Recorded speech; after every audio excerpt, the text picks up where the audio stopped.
The Neo Reality Entertainment brand expands with a relaunch of the Neo Reality Collective Pop Culture News Talk.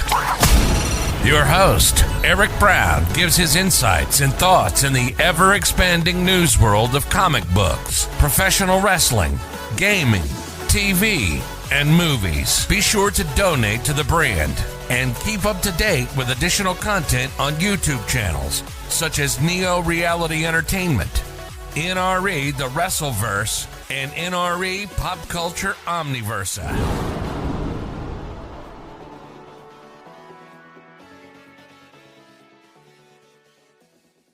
Today's edition of Neo Reality Collective is brought to you by Anchor.fm, a free distribution service podcasting hosting platform that allows you to record your podcast on your phone or computer. Anchor will distribute your podcast for you so it can be heard on Spotify, Apple Podcasts, Google Podcasts, and so much more. You can even make money from your podcast with no minimum listenership. It's everything you need to make a podcast in one place. Download the free Anchor.fm app or go to Anchor.fm to get started today. Thank you and enjoy the episode. Welcome back, everyone, to Neo Reality Collective. We're back, and this time we're bringing back the old news style font instead of, where I talk about a single article.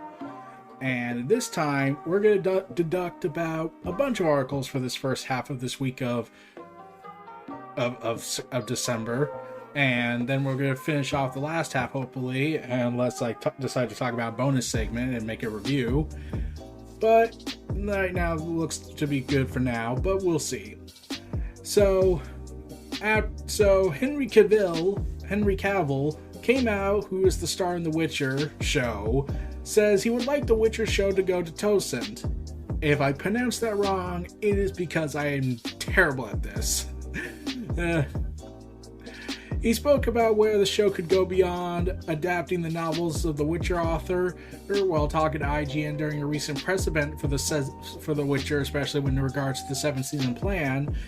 We don't quite know what happens to Geralt at the end of the books. There's a strong suggestion, but then we also have the games, which happen after the books, and then the games all have different endings as well, so maybe something happens after that. Maybe something has happened before that.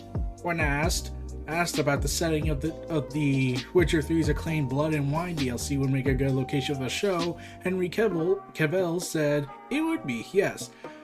Tosend exists within the books, and Geralt spends some time there, because he gets trapped there when the pastor gets snowed in, and so I think that would be a beautiful opportunity to explore. And while he's visited that while reading the books, he's never been there in the video game for. I actually haven't played the DLC, the audacity of me, but I'm saving that because I've heard that they are both brilliant, and I'm going to perhaps sit down at Christmas with my nephews and see if we can have some fun there. Oh boy. This was part of the big press talk when the cast, when they were talking about the 7-season plan for the show. And I haven't watched the Witcher shows yet. I just never piqued my interest in it. Maybe I'll change my mind, but that will all depend down the road. But Henry Cavill, I keep changing his name for some reason. I always get Henry Cavill or Henry Cavill, and I don't know why I keep hearing two different things on that. It's like Kamala Khan or Kamala. When people talk about it, I just call her Kamala. I'm just more used to calling her that, and a lot of people are used to calling her that, but okay. Henry Cavill has said that he also would like to be part of a Warhammer TV show or movie, should a live-action project ever happen. During the Witcher event, he also talked about that, saying there are a lot of characters from the Warhammer universe that I want to be in, but I can only really be one, because once I'm one, then I can't be others. Unless they're clone troopers, in which case then you could be all of them. So if it were ever to happen, if there was to be anything live action, I would have to be very aware of that. Warhammer is obviously character rich, and especially in the 40k universe. I suppose I could play a different character from the Warhammer Fantasy universe versus the 40k universe, but now I'm just streaming. I had to speak to the guys at Games Workshop and see what happens. One suggested that he make a good Gregor Enshorn, a character from the trilogy of Warhammer 40k Inquisitor books written by Dan Abnett. Henry Cavill all said, that would be exciting, yes, but then I burned Primarchs and the Captain General, so I don't really know. Oh, man. Henry Cavill loves his gaming. He loves his works. If only we could be rich and famous like Henry Cavill and get to play video games as much as we want. I'm sad now. Oh man, and that guy's just not stopping. He is not stopping. Like, Henry Cavill also says he would love to have a conversation about the Mass Effect TV series, saying he would love to be part of it. Depending on how close the adaptation stays true to the original games. It's very much so, yeah, all depending on how they're executing it. When asked about his interest in the series, the world of adaptation can be heavy or light. When I like a product, I prefer the adaptation to be less changed from the source, so it all depends. The actor added, the Mass Effect series officially finds a home, he would love to have a conversation. This was a little bit... Back in February, he may have even teased the existence of a Mass Effect project when he posted a photo of himself holding a bunch of blurred out papers. IGN unblurred the images to reveal that Cavill was holding papers with text directly from Mass Effect 3's Wikipedia page.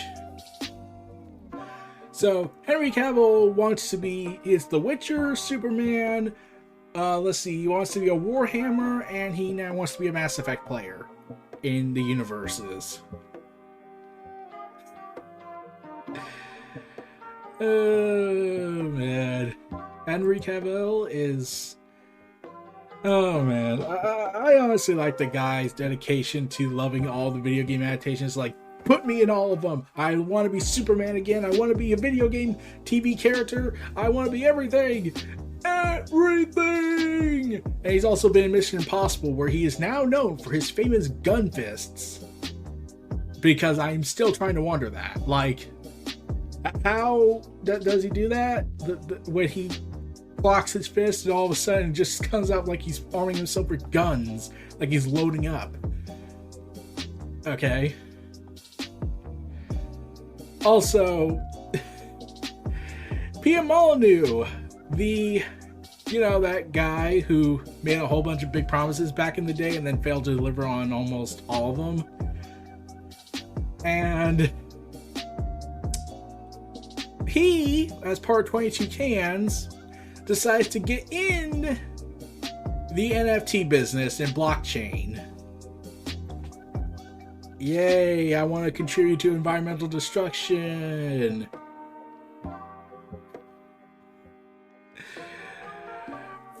Wink.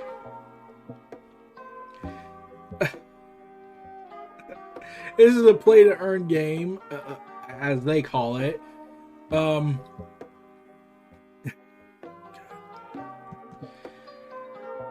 So to start it's a game called Legacy, and players must purchase. This is a business simulation game. Must purchase a land NFT, which will allow you to begin your own blockchain business association in the game. If you buy an NFT and become a landowner, then you can create your own digital buildings and products from thousands of available parts in order to build and expand the business empire. Alternatively, you can become an in-game business partner and borrow items from someone who is a landowner, although you'll have to share a cut of your earnings with them. Crucially, those earnings are a new cryptocurrency called Legacy Coin that exists on the blockchain they use. The Legacy block says the coin will have many exciting and innovative utilities, though the majority are yet to be revealed. It should be noted that Ethereum is based on a proof of work system of blockchain, which is considerably energy intensive and is a cause of concern among environmental experts. So Peter Molyneux is like, hell yeah, let's burn the earth even more to the hell and make it a little hell on earth. Wait.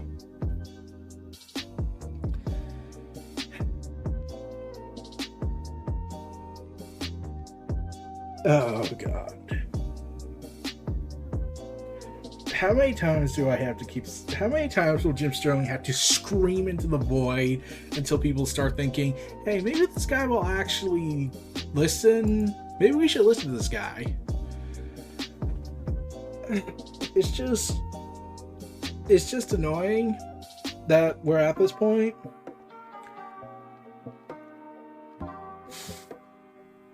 That we're still trying our damnedest to ready to turn the earth into a cooking pot, into a pressure cooker, and yeah, we are food.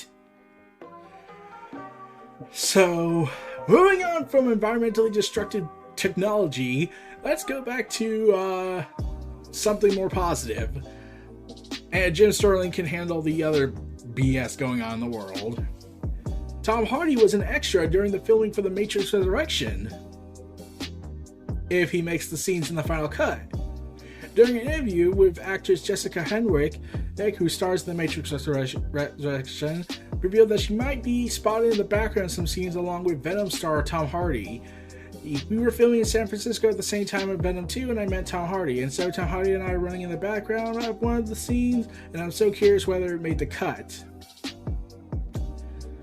So, according to Henwick, she would often visit the set on days when she wasn't filming just to watch Keanu Reeves and Carrie-Anne Moss.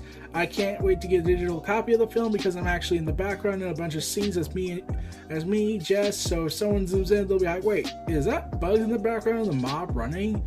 Henrik has already been quite vocal about the quality of The Matrix Resurrection, claiming the upcoming sci-fi sequel will revolutionize the film industry, saying it's a trip, it's the nostalgia and seeing Keanu and Carrie-Anne, and on screen, it's magical to see the two absolute Hollywood heavyweights returning to the characters that made them famous. As a fan, I love it.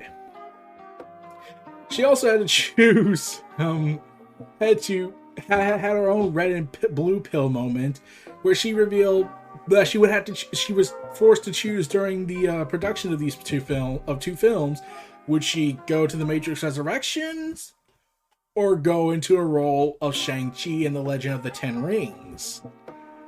Yeah, she said it was a red pill, blue pill moment for me. And I'm thinking, oh, that would have been so interesting. You could either go to The Matrix or the director who has not turned out so many great films along with her sister in recent years. I'm like, they're interesting concepts and constructs, but sure. Or you could go to the MCU and make bank. She chose the red pill. In all honesty, I think she chose the red pill. So we'll have to see how that goes. Matrix is in theater on HBO Max in theaters on December 22nd, 2021. I think it's the last film, honestly, of HBO Max's 2021 plan. But yeah. Also, Keanu Reeves is creepy.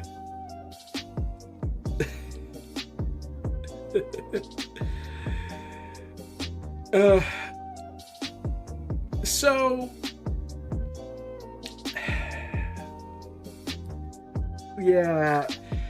So remember how Chuck Norris was popular for a time until he kind of faded into the background and no one really remembers him, and then Keanu Reeves got super popular. Well, now it seems Keanu Reeves can say, well, I have one thing Keanu Reeves can say. I have one thing that Chuck Norris didn't have. I didn't have a game where people modded me to have sex with them. What? Oh, God.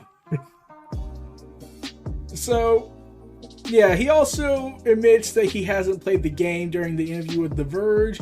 He seemed genuinely happy to learn the players try to mod the game in order to get down and dirty.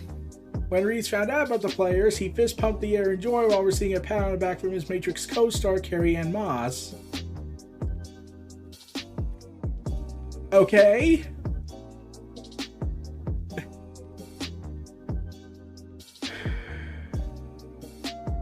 Yeah, that was the thing. When asked about how he felt about that kind of attention, he said, "Oh my God, it's always nice when it's nice, and you know." The joy sadly was short-lived because CD Projekt Red removed it earlier this year. In a statement at their time, the developer said, "When it comes to models of real people whom we've asked to participate in the game, we kindly ask you to refrain from using them in any situation that might be found offensive if you don't have their explicit permission." While Reeves didn't give us explicit permission to the creators to create new ways for players to digitally, do stuff to him, he didn't seem saddened by the news that was no longer possible. While maybe that Reeves is quite happy for the players to carry out their fantasies with his digital self, the same certainly isn't true for Moth. Saying, I, on the other hand, say, no thank you. She clarified before Reeves interjected his own thoughts on that kind of content, members-only content.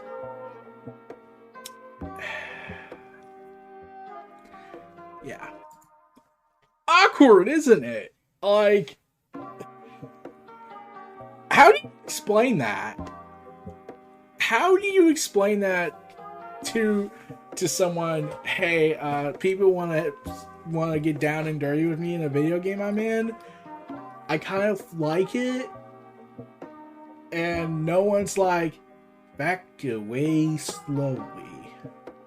I probably would have been like that, a guy looking, like hearing Keanu Reeves about saying that, and I just slowly turned in with wide eyes in comedic fashion. Like, what? Also, the Young Bucks are making a trend now. Claims they are taking credit for starting a recent pro wrestling trend. How they've been bringing their sneakers into their wrestling gear as of late, which garnered a lot of interest.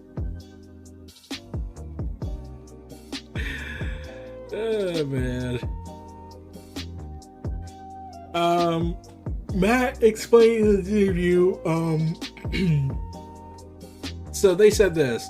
Matt said this: "We were turning heels. I told Nick, what is the one thing we could do that can piss off so many people? I've been obsessed with those Jordan 1 since they came out, and I said, whoever would buy those and wrestle them. I knew it'd be a big thing, but I didn't know it'd be as big as a deal as it was. We still wanted something really unique. From that point on, any pair of shoes people wore to the ring, we built a costume around them." The Young Bucks certainly got people talking about the sneakers on regular basis. They discussed what it was like to have started a trend within the sport. I feel like we actually made it a trend. If you look at Instagram and Twitter on social media, you'll see wrestlers in sneakers, and that wasn't a thing 3 or 4 years ago. Shane McMahon may have been the first to do it, but I don't think all the wrestlers were copying it, so maybe Shane is the OG, but we helped make it trendy. So at least they give Shane the credit that he was the OG, and they just popped it. Though, I think that happened a lot in backyard wrestling, because I don't think they had wrestling boots for everybody. For backyard wrestlers. Like, I could be wrong. Also, in data news of the gaming world, Nintendo Switch was the best-selling console in the US in November 2021. Yay! So, it's been the best-selling console throughout 2021, and has sold, with 555,000 of them sold during Thanksgiving week, with a total of 1.13 million consoles were sold during the month. Yay. So, yeah. Yep. Senior analysis notes that the PS5 and Xbox sales combined barely equals what the Switch sold in total, and that total sales of PS4, Xbox One, and Wii U back in November 2014 were higher than the Switch, PS5, and Xbox Series consoles this November. Okay, I just like to point this out, and this is painfully obvious. That's because we're dealing with this chip crisis in the gaming industry, because the pandemic happened, and it's going to be a while before things like really get back on track. So, yeah. So there's been news about WWE getting day one ticket sales being picked up. And according to Wrestle Tickets, there were 7,982 tickets distributed, which is 83% of the 9,594 capacity. Saying the strong movement of laid up for this show, upper decks have expanded. It's apparently picked up due to the announcement of key matches like Brock Lesnar versus Roman Reigns round 562, triple threat for Seth Rollins, Kevin Owens, and Big E. Then Bobby Lashley got added because he had to beat all of them, because, you would definitely want to, be motivated to like Big E more and get him over if he's just going to keep losing every single match when he's the freaking champion. The New Day versus the Usos again. And WWE Hall of Famer Edge versus Miz, aka we're trying to go ahead and the Miz and Edge are going to fight because we need to copy MJF and Punk, but make it less interesting in any way. Meanwhile, Hero Collector adds Iron Spider, Captain Carter, and Iron Gauntlet replicas. Okay. So yeah, more collecting items for the Hero Collectors Initiative stuff. of like the Iron Spider Mask from the Infinity Saga, Iron Man's Nano Gauntlet from the climax of Avengers Endgame, and Captain Carter's Union Jack Shield from the recent TV show What If. Why I never talked about that show on my podcast is probably even I don't know. I just keep forgetting to do it. Meanwhile, at Ubisoft, because of course they still get away with it, with what they did. They're apparently moving forward with Dawn of Ragnarok, an Assassin's Creed Valhalla story expansion, and it will take Eivor to the realm of Norse mythology as the character embraces a new role as the Norse god Odin. Okay. So, this DLC is said to be the franchise's largest yet, with saying that Dawn of Ragnarok contains over 35 hours of gameplay with a Norse realm to explore that's 1/3 size of Valhalla's England. In this expansion, Eivor drinks a potion that transports them into the world of Jotunheim. No, wait, no. Okay, I'm not going to pronounce it. A mythology-infused world under invasion here as Eivor embraces the role of Odin, and they set out on a mission to save the son Baldur. Along the way, the player will interact with the dwarves, frost giants, and more creatures from Norse mythology. Dawn of Ragnarok will introduce new hooks into the combat already established in the Valhalla base game. For example, a new player ability will allow players to absorb the powers and abilities of defeated enemies, changing the way a battle can play out. One of the abilities will let you resurrect defeated enemies to fight on your side, saying that the supernatural elements will play a key role in the gameplay, the creative director says. So, yeah. Okay,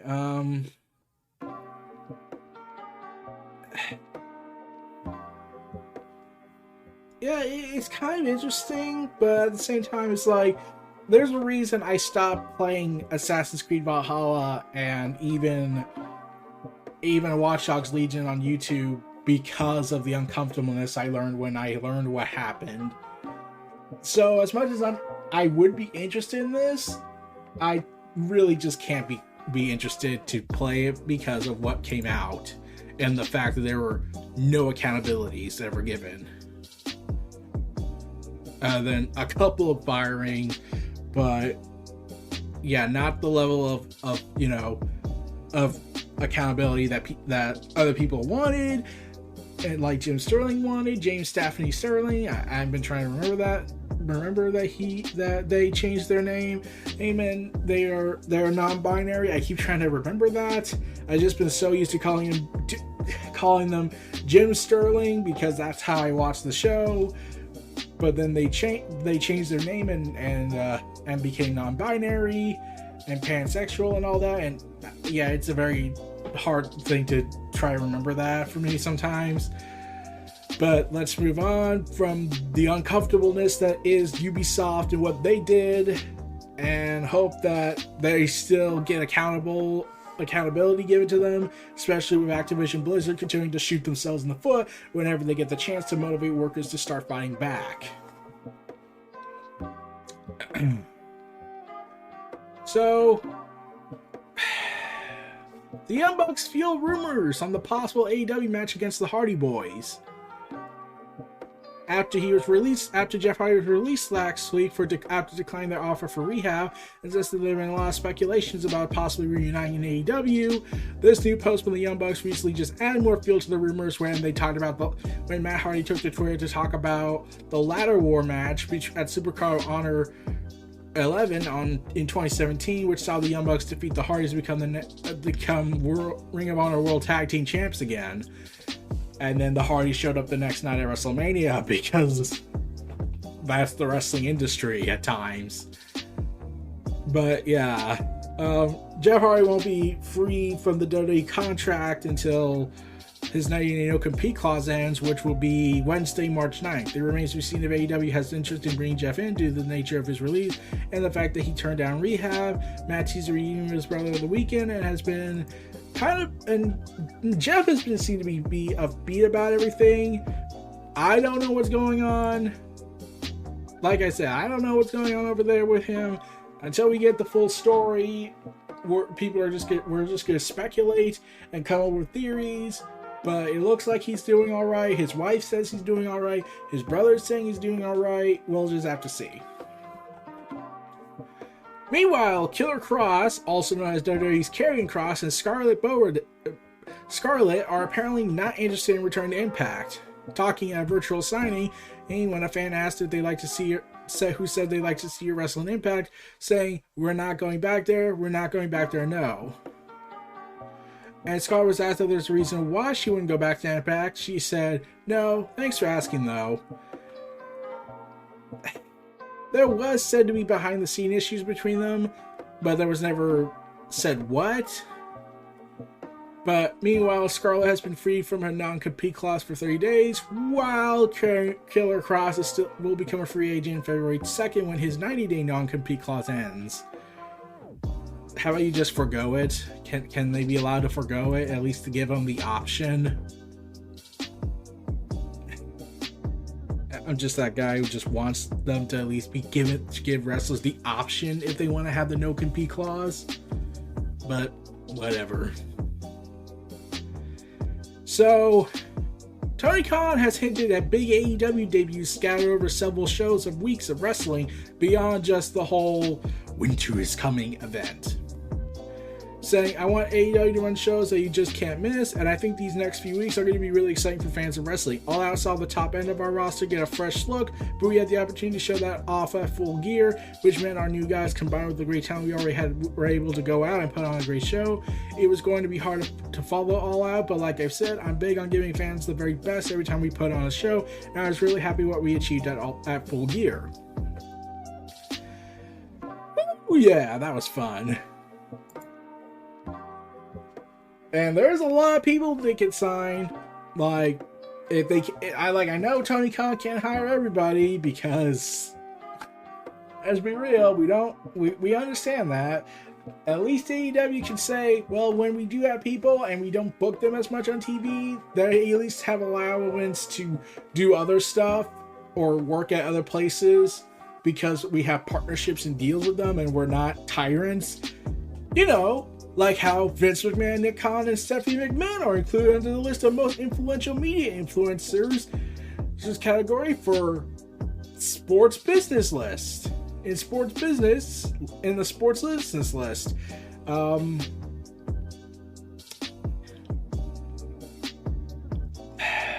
need a segue.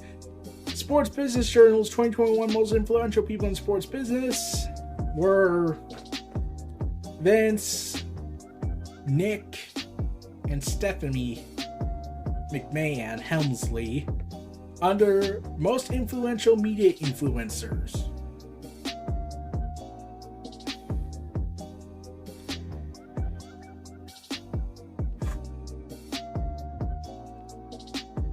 So we can just ignore. Oh, and saying that there is clearly a repositioning of the WWE media business under Khan, who joined the company from CAA Sports in August 2020, especially with the move to Peacock as part of the 5-year deal reported to be on more than $1 billion. High-profile projects include a multi-part Netflix docuseries on Vince McMahon's life and a deal with Blumhouse TV on a scripted series about WWE in the 1990s. I mean, we could ignore the other thing that got them so popular, but screw that.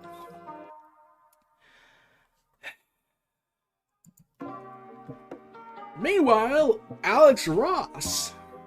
I haven't heard him in a long while, other than his cover work. How do I explain this delicately? Alex Ross is going to publish his very first graphic novel at Abrams Comics Art in collaboration with Marvel Comics next August. Fantastic Four Full Circle, the first graphic novel written and illustrated by renowned comic artist Alex Ross in his 30-plus year career.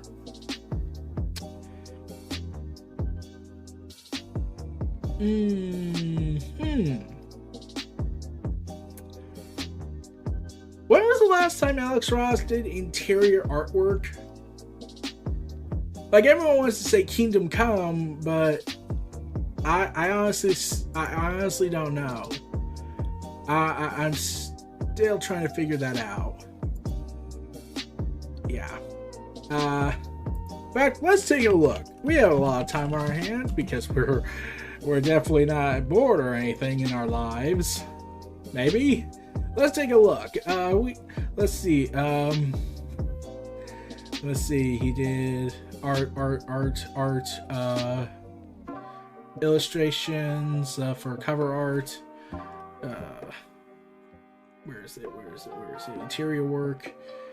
He did GSA Kingdom Come Special, pencil arts and colors by Alex Sinclair. He did the Kingdom Come miniseries, US, aka Uncle Sam. The World's Greatest Superheroes Anthology, which were from 1998 to 2003. Then there's the Justice Limited series from 2005 to 7. Actually, I thought that was much more long ago. I'm gonna be honest. That was painted over Doug's pencils.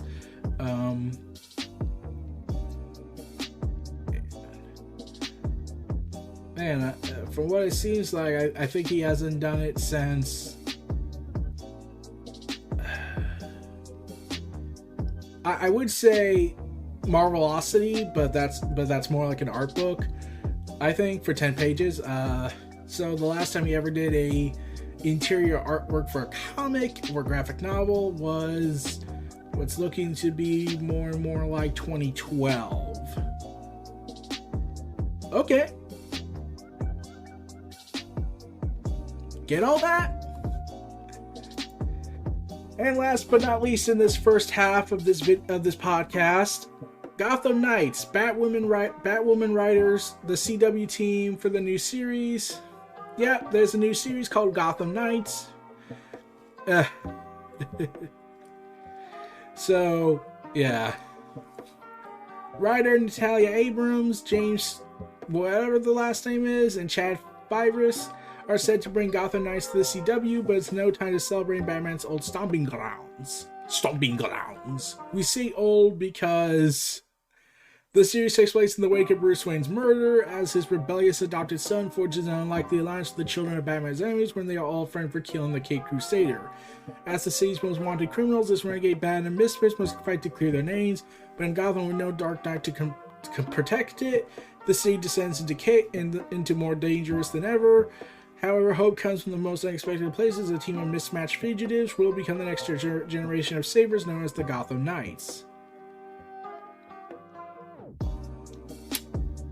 So, is the rebellious adopted son Jason Todd? Also,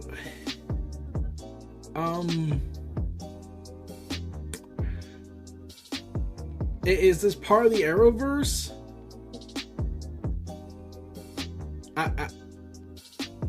Is it part of the Arrowverse?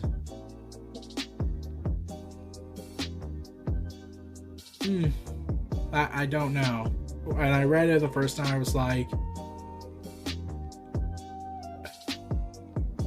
yeah, wait, just double checked reading. Despite the network and the show's title, Gotham Knights is not a spin-off of the starring Batwoman series or of the Gotham Knights video game franchise. To say that those involved have pretty extensive experience in the Arrowverse was an understatement, since they worked on numerous projects. So it's not part of the Arrowverse, but it's probably part of the DC multiverse of TV shows and movies. Now, if only we could bring the cartoons involved, that would be more awesome. But that's neither here nor there. We'll be back after these messages, everybody. I'll see y'all soon. Welcome back, everyone, to Neo Reality Collective. Let's finish up this 26th episode and move on with our days. So after General Hospital X-Star, the actor who played Jasper Jacks, parted ways with the long-running ABC soap opera series over his refusal to abide by the health and safety protocols that included being vaccinated for COVID-19, the actor is suing for the network for what he says and complained in Los Angeles Superior Court on Monday was its refusal to accommodate his religious objections, arguing his right to bodily integrity and to informational privacy. and claims that the network's religious discrimination included a half an hour cross-examination about his religious beliefs. Though, as was evident earlier today, the courts might be a tough road for the actor to travel, with the Supreme Court refusing to step in legally with regards to the state of New York's own vaccine mandates, that state healthcare workers be vaccinated regardless of religious objections. ABC has not commented on the lawsuit.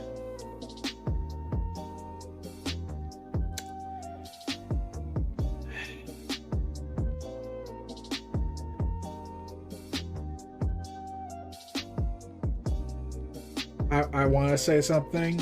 I'm just kind of sick of this. Like, I really hate the leaders of the world that propagated the fear and paranoia. Like, we didn't have this kind of issue with swine flu was a thing, and if we did, it was pretty small, as far as I'm aware.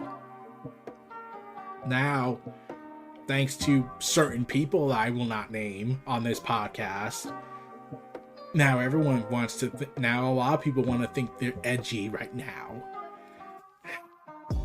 as we have an Omicron variant running around spreading chaos.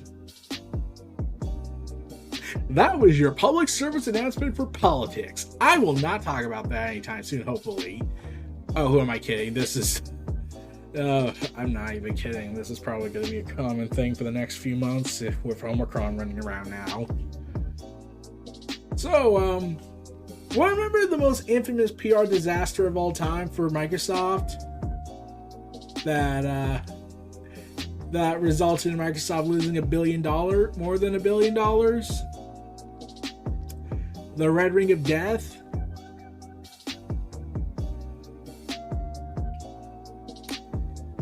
So...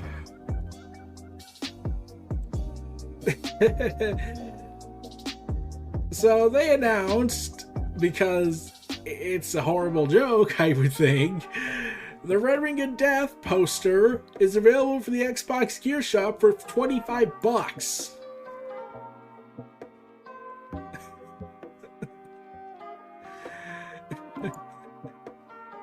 The poster is part of a series highlighting the various chapters in Power On docuseries. It reflects that somewhat blunt and unsentimental approach taken by the documentary, with titles like And It Didn't Turn On and The Valentine's Day Massacre. That's one of an arrow through the heart of the Xbox.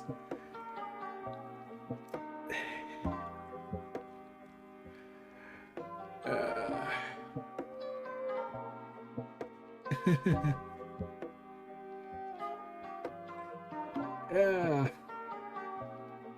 That was a bad time for Xbox 360 owners when the massive hardware failures occurred.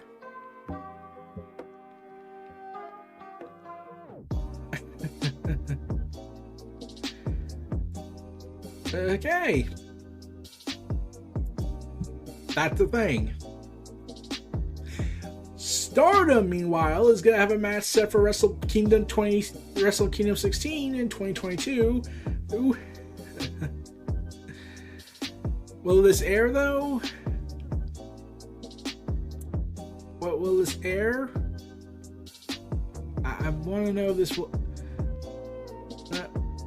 it's currently unknown. Yeah. And this is the company that wants to have 10 matches for 3 nights of New Japan Pro Wrestling Wrestle Kingdom 16. Because they're insane. Also, in the wrestling world, Liv Morgan is hoping to meet Angry Liv Girl and apologize for losing to Becky Lynch. So, yeah, there was an Angry Liv fan, a little girl, and she was pissed. And that Morgan lost to Becky Lynch. Morgan says, I would love to meet her. I want to find her and send her a letter or a video. I just want to thank her for supporting me and watching and being there. And I want to just apologize if I disappoint her, but I want her to let her know that this isn't over with and I'm going to keep on fighting. I definitely want to find her somehow and say hello. She's so cute. Yeah.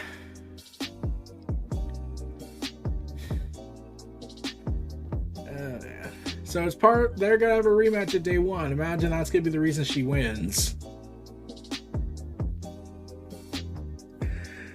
Also, AEW currently continues to boost momentum as Christopher Daniels reveals he wants to return to wrestle again in AEW.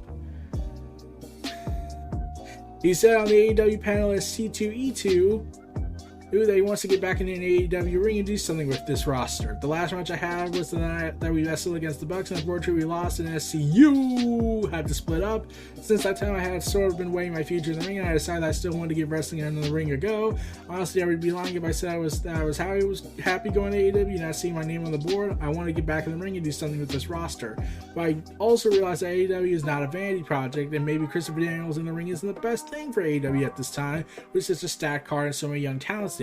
It's not my call. I hope to get in the ring at some point soon, but if not, I also realize that I'm still contributing to AEW, and if the face decided that my best contribution is behind the scenes, then so be it. But I'm still ready to go, and the minute I see my name on the board, I'll lace them up and bring it. Christopher Daniels, Mr. Christopher Daniels, you are the first out of touch old man to not believe in me, but I will make damn well certain you are the last. Rest in peace, Brody. Ooh, man. While he hasn't wrestled in AEW, Daniels has performed several times since returning to the ring at Impact's Wrestling September tapings. He also wrestled in Defy, the Jericho Cruise, New Japan, and First Wrestling in the wake of him, losing to the Young Bucks with Frankie Kazarian. In fact, I've now realized what's been going on with Frankie Kazarian. Is he still the Elite Hunter? Yeah, I don't know. I kind of lost track. I kind of forgot about him for a little bit. So, Pete Dunne wants to keep the NXT's in-ring quality consistent. Yeah, good freaking luck with that. He said this on Corey Grace's After the Bell, saying it's a completely different scene there now, right? And it continues to change, but to me, it's business as usual in a sense, right? Like, I'm still me, I'm exactly the same. I want to be as competitive as I can. I want to find the best matches I can. It's just different crew people to work with and do that. I want to still do me and the same style match and the same sort of thing with a new cast of characters, right? I'm looking forward to different opportunities to work with different guys and also showing what NXT is about. Like you said, preparing for War Games. I know what I'm going out there and I'm about to do. I think a lot of these guys now, it's about keeping the same standard that we got NXT known for. People knew about those takeovers that were going to be hard to follow. I want to keep a standard right and just bringing these new guys in and see if they can hang with us and the others to do that too. We'll still gonna have that same quality. Saying he wants to keep the core of NXT intact, he said. Yeah, that's not how this works, Pete. It is going to be gone. Like, USA Network's pissed that it keeps declining ratings and demo. And even your buddies all decided this place just doesn't seem worth it anymore. Like, Kyle O'Reilly packed up and left. Johnny Gargano's on Twitch now, having fun and partying. And chatting. The bastard. Nah, no insults. I just like the guy. He's awesome. Johnny Wrestling, Johnny Twitch. Okay, I think that's gonna be his next nickname. I'm just like, I don't really know what's gonna happen down the road with NXT, but I'm pretty sure the quality, in-ring quality, is gonna be changing very drastically. Especially when you have to rely on Chucky to sell Halloween Havoc instead of Halloween Havoc. And I still remember scarring my ATW crew for that on the podcast on ATW Talk on Noah Foster's channel. Oh man, that was hilarious. Also, in a oh my god, why was this never brought up?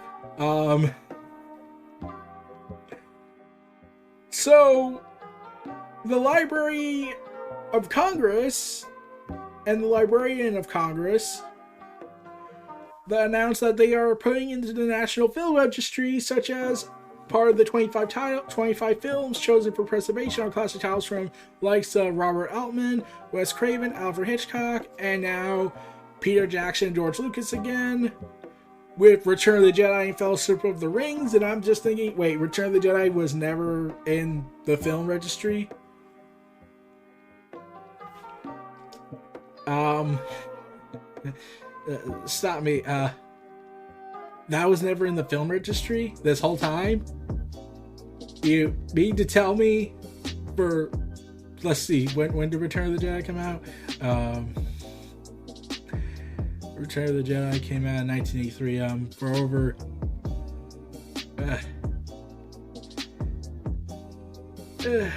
you mean to tell me for over 40 years, 8, 9, 1, 10,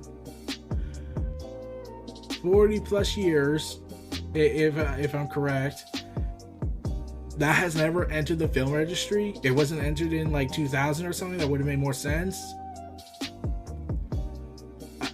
Okay.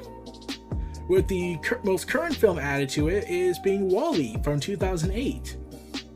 Fellowship of the Rings, I at least can understand, because that was 2001, and it would usually take some time for a film to be considered to be nominated for the registry by the Library of Congress.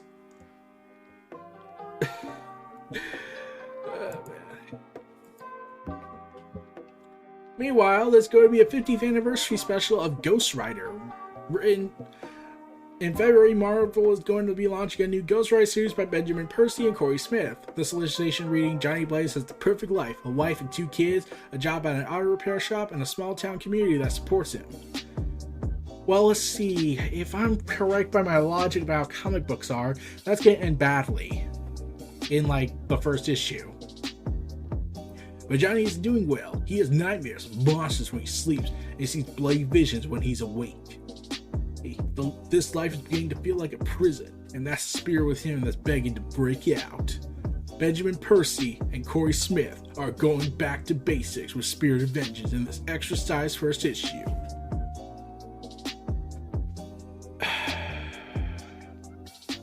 Why do we have to go back to basics?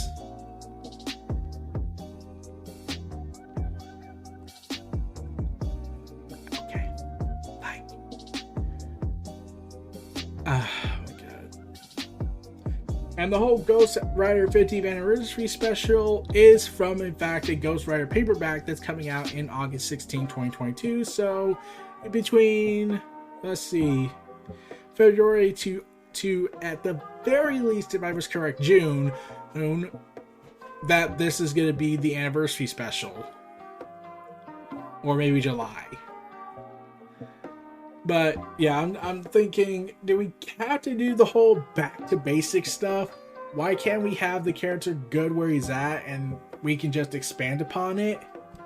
Instead of treating it like, he's happy, we gotta go back to basics to make him miserable.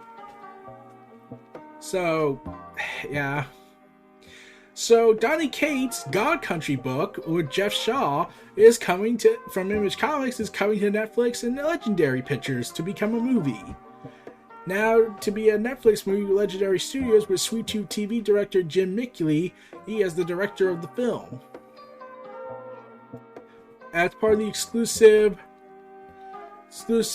for The Hollywood Report, THR, the announcement also reveals that some of Donny Cates' earlier publishing deals that he has now stepped away from, as Aftershocks Media are listed as representing the property, despite Image Comics publishing it. Aftershock published previous titles from Donny.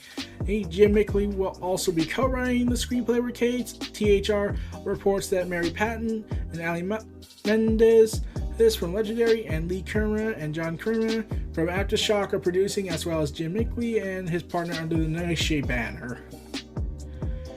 So, in the comic book God Country, readers meet the Emmett Quillen, an old widower rattled by dementia, isn't just a problem for his children, and his violent outbursts are more than the local cops can handle. When a tornado levels his home as well as the surrounding West Texas town, a restored Quinlan rises from the wreckage, and a handed sword at the eye of the storm gives him more than a sound mind and body. However, he's now the only man who can face these otherworldly creatures the sword has drawn down onto the Lone Star State. Because comic books. Meanwhile, as Doctor Strange prepares for his Multiverse of Madness trip next year, and also contributing to breaking the Marvel multiverse in the MCU soon, he's getting killed off in the comics. Yeah, he's being killed off in the comics, announcing that Doctor Strange is dead, and his name is the newest hero is now Doctor Strange. Wait.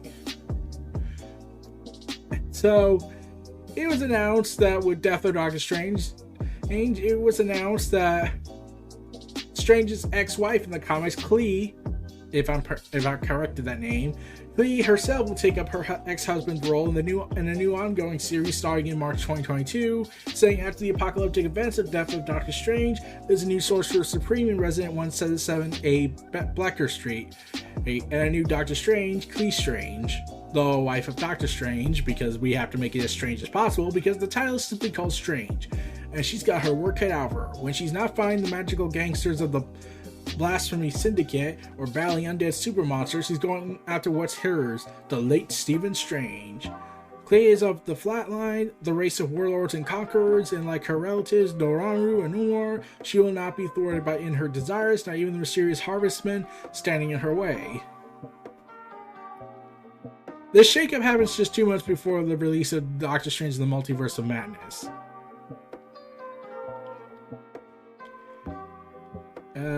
God. So, lately, Marvel's been acting weird how they've been doing the mantle passing. Like, Danny Rand is being replaced with a new Asian hero as the new Iron Fist in February, while the relaunched Venom that came out passes the symbiote from Eddie Brock to his son Dylan. And Eddie Brock got killed off in that first issue, as far as I'm aware, until it's revealed he's in space. Because Cosmic. Because it's written by Al Ewing and Illring and Ram V, the horror writer. And also Justice League Dark Rider. He's awesome. I'm just like, why are we... Because this kind of sort of sounds like what DC Comics wanted to do with DC 5G when Dan DiDio was being an imbecile at DC Comics, like how it was revealed by Grant Morrison that DC Comics is Dan DiDio wanted to turn, how do I say this delicately, into a right-wing authoritarian dictator. I am not going to go into that because that pissed me off. Like, wow. Like, they do not get this. He does not get this. So, anyways, Bryan Danielson reveals potential scenarios against AEW star Darby Allin and new Ring of Honor World Champion Jonathan Grissom, who has also expressed an interest in fighting Bryan. And Bryan said, I'd love to wrestle Jonathan Grissom. If I'm pronouncing his last name wrong, I'm sorry. I love his style. He's got a great mat wrestling style. I think he's one of the guys who have really carried on the tradition of real technical wrestling. I think that match will be a lot of fun. Then when asked if AEW sees someone who can tell the best story opposite of him in the future, he named Darby Allin and said it would be a dream scenario in Seattle. So that would be a really hard one. I think it's a really interesting one. This would be, if you're talking about dream scenario, it would probably be with Darby Allin, and that match would happen in Seattle. We're both from there, and just telling a story of two guys kind of from the same place, but are completely different. One is young and on the rise and already a superstar. One is aging, and this is the twilight, that sort of thing. That, I think, would be a pretty cool story. So did he say any suggestive content that would make this not safe for work content when he talks about his disturbing fetishes? He didn't? Okay, good. That would have been awkward more. Also, as part of the Destiny of X initiative, Knights of X and X-Force get relaunched, and Knights of X has been announced for the Destiny of X saga of the X-Men. And coming out of this week's X-Force and Excalibur, published by Marvel Comics, this week of December 15th. X-Force number 1 looks like it will continue from the current X-Force comics and probably written by Benjamin Percy, containing what seems to be reportedly Wolverine, Deadpool, Omega Red, Colossus, Forge, Domino, and the Beast, and will be tackling the secrets of monsters lying under Krakoa. And we don't know that.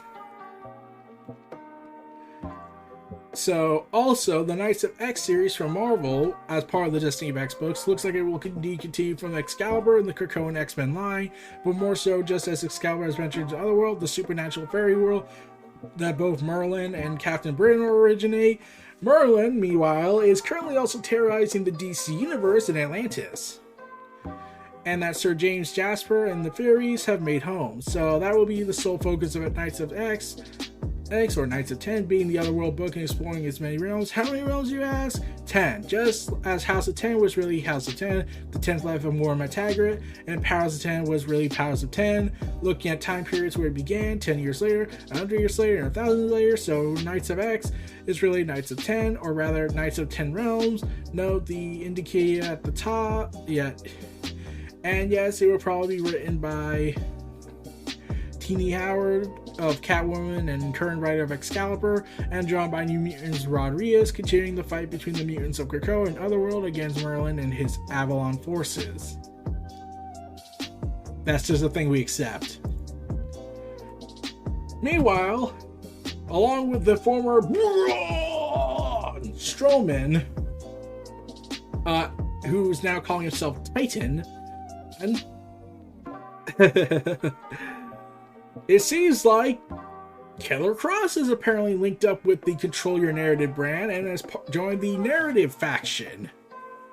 Saying, with EC3 posting, it is though this awakening I've seen the gatekeepers of this industry are nothing when they face the men of action. There's no defense for those with free will, those who hear the cheers of their ancestors, those who feel the beat of their wild hearts. Hashtag Control Your Narrative.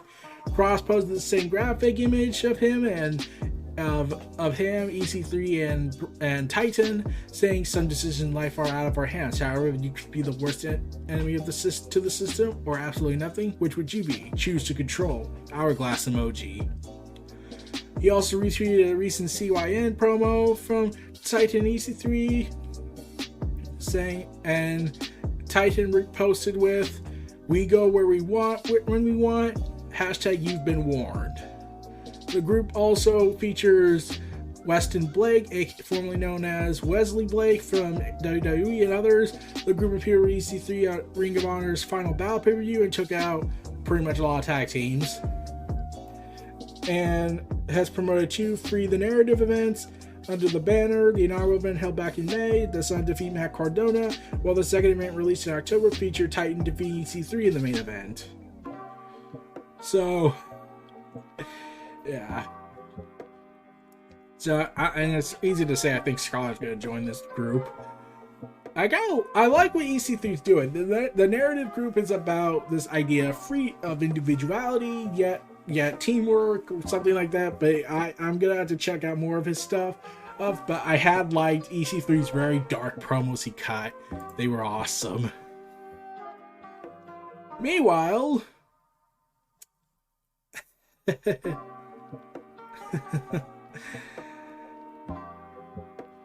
So, it seems... Okay, how do I say this delicately? WWE and the TV partners of theirs are reportedly interested in MJF. MJF had made a response. Fox and USA Network are also reportedly having an interest in MJF, and especially WWE signing them. According to Andrew Zarian of Matman Radio, it was noted that MJF's current program of Punk has brought a new level of interest from non-pro wrestling followers at both networks. MJF then responded to the tweet, indicating that his contract is up in 2024, writing, "The bidding war of 2024. It was noted by Zarian that a reliable source at one of the networks recently commented on the November 17th MJF Punk Dynamite promo segment and stated, "I actually stopped what I was doing and listened to him. I don't think I have done that with pro wrestling in a long time." There were also previously similar conversations about interest in MJF, but apparently that interest is at an all-time high right now. One source reportedly saying of WWE, "He has everything we would want. It really depends on if he could be the same person on WWE TV. We want new stars to be the focus within the next few years. That's the plan." Okay. I honestly don't think he's going to.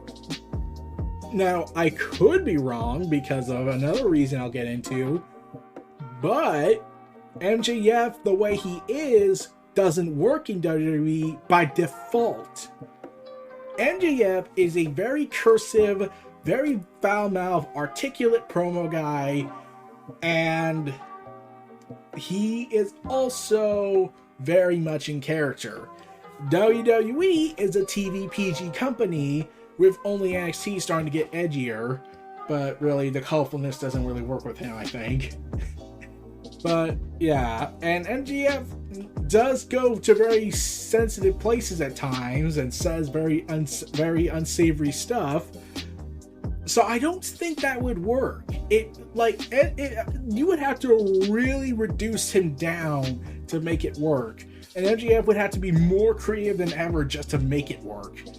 And then even then, it's probably going to get screwed over if Vince is still around by 2024, considering that the guy's old, and I'd be amazed. And honestly, at this point, he's probably going to try and live forever, so really, it's not surprising if he tries to. But we'll have to see in 2024.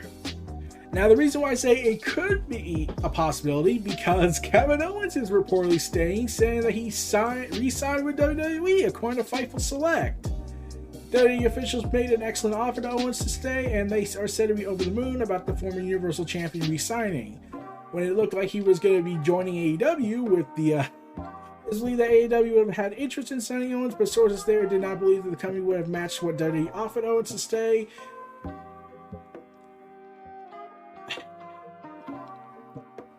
I have a question. What on earth did they offer Kevin Owens that AEW couldn't match or surpass? Because they have the money, because Tony Khan and his dad are worth more than Vince, not even combined. So what was the deal that WWE gave Owens that AEW couldn't? Less dates? I mean, AEW is that by default.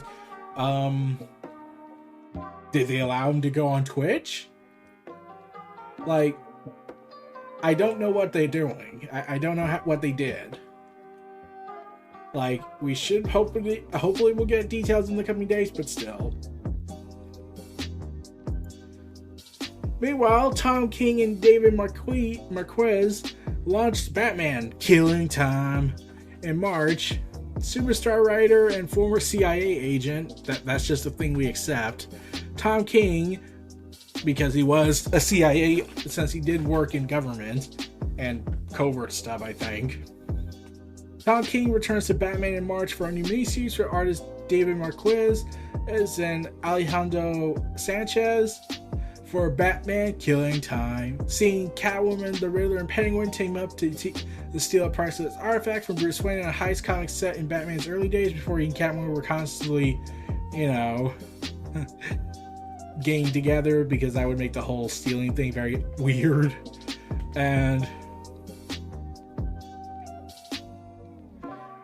so, yeah, this is part of the solicitations of stuff, saying, meanwhile, back in Gotham City, writer Tom King returns to tell a new Batman story with the two artists in a 6-issue miniseries on sale March 1st, 2022. 3 villains, 1 Dark Knight, and a deadly heist gone wrong. But with rogues like the blockbuster team of Tom King and David Marquez bring an epic white-knuckled, action-packed tale of a young bruised Batman desperate to recover his most prized possession from a host of violent rogues before the clock strikes the killing time. It's killing time. It's killing time. It's killing time. Also, there was a bit of an incident over last week's Dynamite at the UBS Arena in Long Island, New York. Security for the arena reportedly allowed a fan backstage because he was posing as an extra, according to Fightful Select. Things quickly went south for the fan after he made his way to the locker room and took a seat in the spot reserved for AAA Tag Team Champion Dax Hardwood. The fan was informed that he had taken Hardwood's seat. He then apologized and said he was an extra, but then moved into a seat that had belonged to The Blade. People in the locker room were now aware of the fan, and that something was not right. They began questioning him, who was now applying Jeff Hardy-style arm brands. When asked who trained him, the man named Jeff, but that was a red flag as he does not train other wrestlers. It's since been confirmed that Jeff did not train the man. Oh boy. Furthermore, the man could not correctly identify who would have booked him for extra work, signing the name of a person who does not do that job. Whereas that Hardwood and MJF quickly ejected the man from the locker room and took him to a person who indicated that the same fan had been kicked out of an AEW Dynamite taping in Boston back in October 27th. The man also claimed to be a friend of Taz, which was clearly not true from the source. There has been said to be no heat on AEW security because there wasn't their responsibility as much as it was UBS's arena security. Okay, are we just gonna have this happen now? A fan gets backstage, takes a seat, then basically gets thrown out, and then Seth Rollins is attacked, and everyone seems to blame Seth Rollins for not fighting back, even though, well, I'm a proponent for the wrestlers to at least have the right to defend themselves. Then the video came out about the guy, and I was like, okay, I'm kind of glad he didn't, because the guy's clearly lost his mind and needs professional help. But how... it's just weird that happened. But last but not least, we got one last piece of news from DC Comics. Trial of the Amazons kicks off on March 1st, 2021 with Trial of the Amazons Issue 1 from writers Becky Cullen, Michael Conrad, Vita Ayala, Stephanie Williams, and Jolly Jones, writing and drawing with artists Ellen Kaskren, Lauren Barry, and Skylar Pedri. If I butchered every name wrong, I am sorry. Continuing from the events of Nivea and the Amazons, the dangers of Doom's Doorway have found their way to Mansfield and garnered the attention of not one, but all three Amazonian tribes. The Bana, considered it to be a sign of weakness in their current regime, have decided to return to the shores of Themyscira to stake their claim over the island. Little do they know, the Escad, I can't pronounce that, the Amazons of the rainforest are not far behind, looking for help to combat the evil unleashed. Tempers rise and swords are brandished as the women argue about the best course of action, leading to one of the most famous Amazon traditions, the contest. DC Comics proudly presents the first Wonder Woman crossover of its kind, brought to you by the writers behind Wonder Woman, Nubia and the Amazons, and Wonder Girl, and some of the best and brightest artists in the industry. Yeah, because George Perez's iconic War of the Gods wasn't a massive crossover event, and from what it looked like, it was the last big Wonder Woman crossover event since then, up until now. And props to George Perez. Hope things turn out well for him, and and he has announced that he has an inoperable cancer recently, and fans are giving their support for him and believe that they should let him have Avengers and Justice League finally be re-released after all these years of not being on print, because the two companies have a pissing contest still a little bit, though not as much as they used to, though they're not doing anything to fix it. That's just a thing we accept. But okay, this monumental story brings together all the Wonder Woman titles and characters and will change the future of the Amazons forever. Really? Like, are we really doing this whole, it will change everything? At least until the next week. Also, I'm gonna ask, so when is the other Wonder Girl gonna show up? You know, Cassie Sandsmark? Oh, what about Donna Troy? She's been showing up in the Wonder Girl titles outside of the Teen Titans Academy story, and any other Teen Titan related material, so yay, they remember she's an Amazon of sorts, but still, she's an Amazon. So, when do the others show up? Will they show up in the story? Please have them show up in the story. Heck, I kind of want Donna Troy to get a big role down the road. I want someone. I even wrote that maybe we should. I even wrote that Kelly Sue, who's currently doing the Wonder Woman Historia story, which on my YouTube channel content of the podcast has actually been doing pretty well with over 100 views. She's currently set issue 2 for April 5th, 2022, with art by Jean Ha. So I'm thinking to myself, can we have Kelly Sue write a Donna Troy ongoing or a mini-series or something that can be an ongoing from a limited series? Please? I need this. I like Donna Troy and I want this character to get respect. more. She hasn't had a series on her own since Phil Jimenez wrote her back in The Return of Don Troy, which was the prelude to Infinite Crisis, and that gave me hope that there was going to be a big push for her. When you look back on it and realize, oh, DC Comics introduced the Spinner logo with her comic outside of the big three. That should have been an indicator that, yeah, we're going to really push Donna Troy to make it the next big thing in DC Comics, one of our big top pillars with Nightwing, and then later with Harley Quinn we would do. No! We then erased her from the New 52, brought her back, had her kill a bunch of people, then she gets killed off for a while, and then comes back with her memories restored of her past life as a Titan, and oh my god, we do another origin story for her, and holy f***ing. Do you not see a problem with this? Oh.